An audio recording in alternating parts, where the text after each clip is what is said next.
শয়তান মানুষের সামনে খারাপ কাজগুলোকে সুন্দর করে পেশ করে এবং সুন্দর যুক্তি দিয়ে পেশ করে।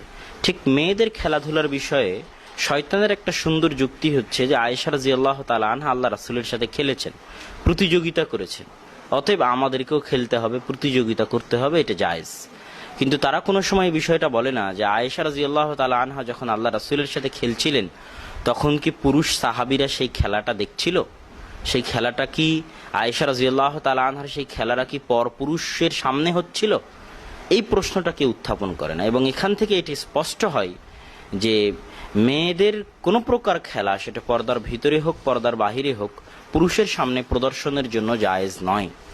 আল্লাহ সুবহানাহু তাআলা যেন আমাদেরকে, শয়তান আমাদেরকে প্ররোচনা দিয়ে এবং পর্দার কথা বলে এই জাতীয় প্রদর্শনমূলক মেয়েদেরকে ঘর থেকে বের করে নিয়ে আসা। কেননা সারা পৃথিবীতে বর্তমানে মেয়েদের বেপর্দার সবচেয়ে যেটা বড় প্রদর্শনী হয় সেটা হচ্ছে খেলাধুলা।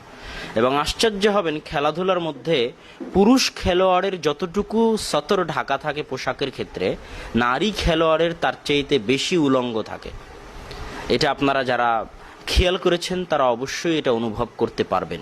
তো বর্তমান সারা পৃথিবীতে মেয়েদেরকে উলঙ্গ করার, নগ্ন করার, ঘর থেকে বের করে নেওয়ার একটা বড় প্রজেক্ট হচ্ছে মেয়েদেরকে খেলাধুলার প্রতি আগ্রহী করা।